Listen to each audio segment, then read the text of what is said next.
आप सब जानते हैं, पंचायती चुनाव अपने रंग में रंग चुका है। इसी बीच एक मुखिया प्रत्याशी मुजाहिद पेथा पंचायत मुझसे बात करते हुए, मुजाहिद जी, इतने कम समय में सबसे लोकप्रिय, चहीते और मुखिया पद के मुख्य दावेदार कैसे बन गए? कैसे तो नहीं पता।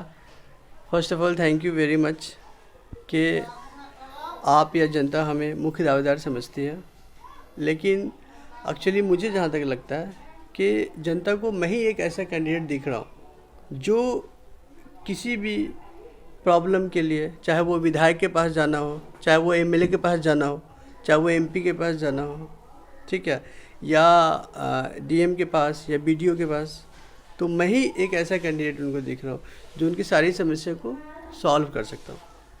और दूसरा, गरीबों के हक में किसी भी तरह का दलाली नहीं खाएंगे।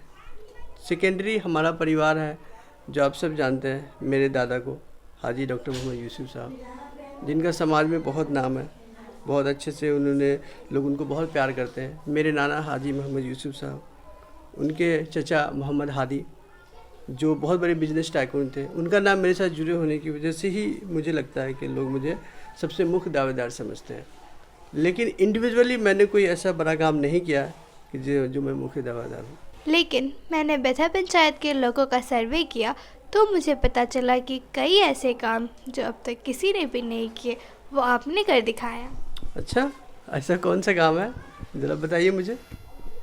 ऐसे तो बहुत से काम हैं, पर मैंने कुछ पॉइंट आउट किए हैं, जिसमें से पहला है, वार्ड नंबर 8 के लोगों का नाम साजिश के द्वारा काटा गया था, उसको वापस लाने में सिर्फ आपका ही हाथ है। जी हाँ, ये तो आप बिल्कुल सही कह रहे हो, क्योंकि जब मैं फर्स्ट टाइम अनाउंस किया था कि मैं मुखिया का चुनाव लड़ने वाला हूँ, तो लोग डर से गए थे। उनको समझ ही नहीं आ रहा था हमारे जो विरोधी है क्या करना है, कैसे करना है।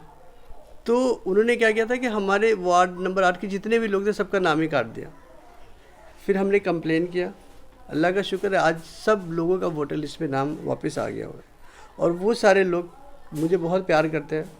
ऐसे तो पूरा बेथा मुझे प्यार करता है, लेकिन उनका मैं पड़ोसी हूँ, उनके पास में, उनके वार्ड में हमारा घर है, तो इस वजह से एक एक लोग अपना बच्चा मानते हुए, अपना बेटा मानते हुए मुझे सपोर्ट कर रहे हैं, और एक एक वोट मुझे देने जा रहे हैं। वो पड़ोसी होने के नाते तो झुकाव होता है एक दूसरे की तरफ। मैं उम्मीद करती हूँ कि उन सब का वोट आपको ही जाए। Thank you. इसके बाद कोरोना काल के समय बिजली कंपनी द्वारा बिजली काटा गया था, जिसको सिर्फ आपने बिजली कंपनी से सिफारिश की और बिना जनता का पैसा खर्च करवाए बिजली जुड़वाने का काम किया। जी हाँ, बिल्कुल। आप सब जानते हैं लॉकडाउन था, लोगों के खाने के लिए पैसे नहीं थे, दवाई के लिए पैसे नहीं थे, बिजली बिल कहाँ से जमा करते।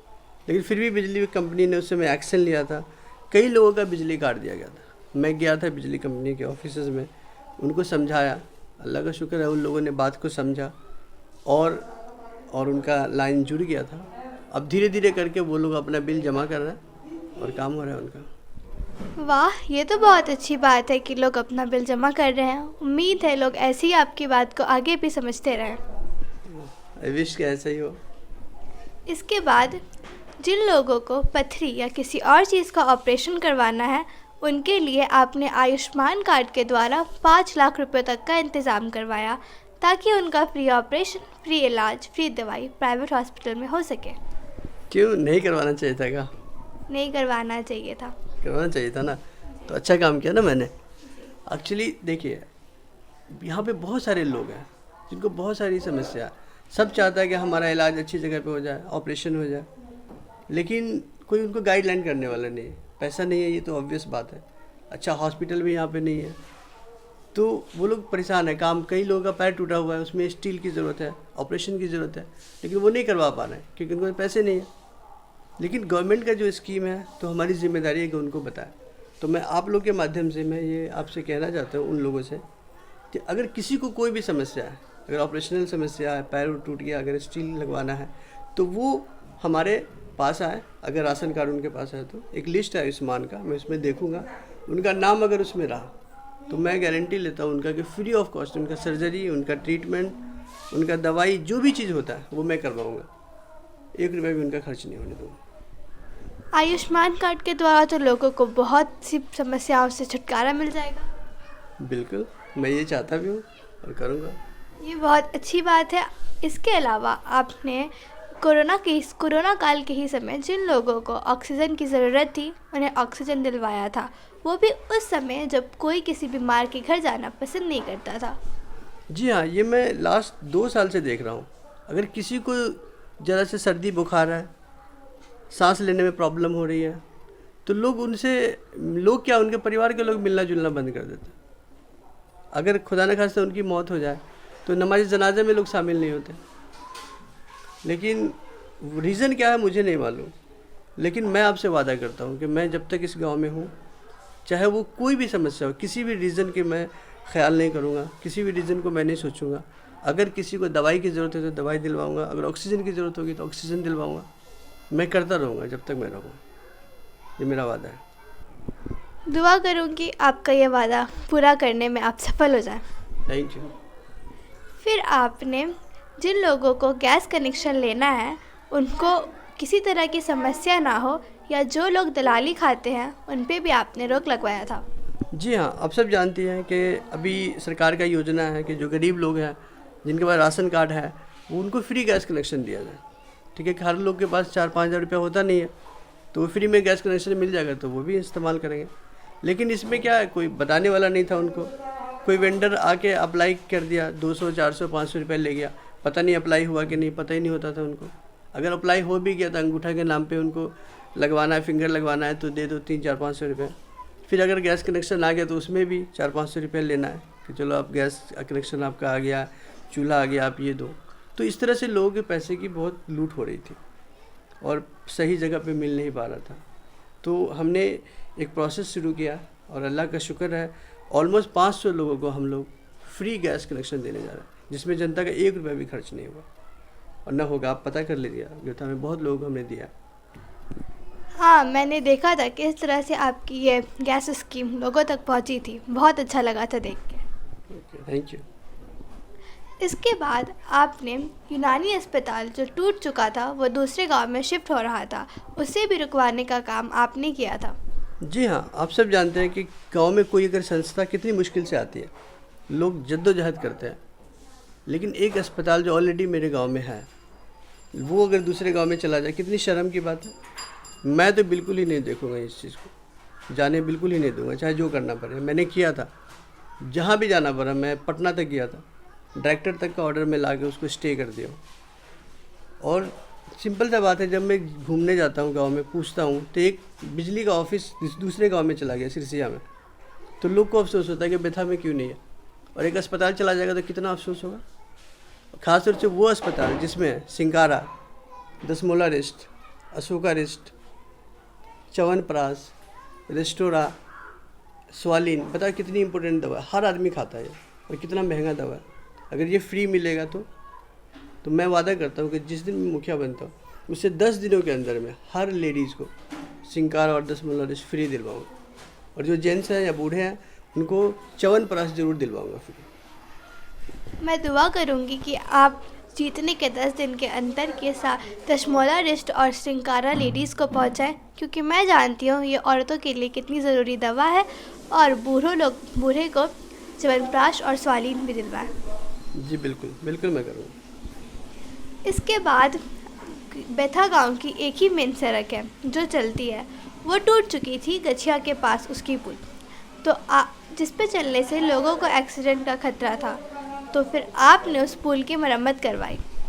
जी हाँ, क्योंकि एक्चुअली क्या था कि मैं काफ़ी दिन तक देखता रहा जब वो रोड टूटा था। आप जानते ही हैं कितना इम्पोर्टेंट रोड था, और वो जो आप कह रहे खतरा नहीं था, बल्कि उस पर मेरे सामने एक लेडी और बच्चा जा रहा था, बाइक पे गिरी, उनका मुंह फूट गया। कई लोगों का मैंने ऑटो का चेसिस देखा टूटते हुए, डीजल का टंकी फटते हुए देखा। हर लोगों का कुछ न कुछ नुकसान हो रहा था। 20 दिन तक मैं ये देखता रह गया। फिर आखिर में जाके मैंने जो ऑटो वाला होता है उससे बात किया, क्योंकि यहाँ पे 20 ऐसे परिवार, 20 से ज़्यादा ही होंगे मुझे लगता है, जो ऑटो चलाते हैं। ऑटो से अगर खुदा न खास्ता, मैं उनको समझाया कि अगर कोई हादसा होता है तो कोई भी रोड को ब्लेम नहीं करेगा, वो ब्लेम करेगा किसको? ऑटो वाले को। और ऑटो वाला आप जानते हैं कि इतना कमाई होती नहीं है, कहाँ से 2-3 लाख रुपया फ़ाइन देगा, पुलिस केस के कैसे लड़ेगा वो। फिर उनको बात समझ में आएगी। उन लोगों ने मिल के हम लोगों के साथ काम किया और सब मिल के, ऑटो वाले ने और हम लोगों ने मिल के उस रोड की मरम्मत की, और वो अभी तक अल्लाह का शुक्र है वो रोड चल रहा है।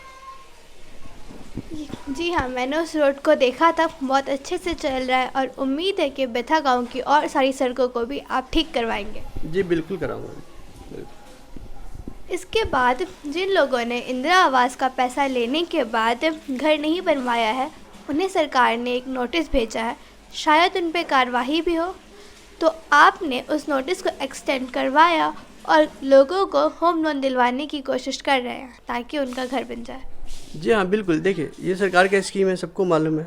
जिन लोगों के पास घर नहीं है या जिनका कच्चे का घर है उनको मिले, लेकिन यहाँ के जो लोग हैं कुछ पर्टिकुलर अपना फ़ायदे के लिए 15,000, 20,000, 30,000 कमाने के लिए लोगों को प्रेरित नहीं करते कि आपको घर बनाना है, वो सिर्फ पैसा दिलवा देते हैं, उनको अपना पैसा मिल गया।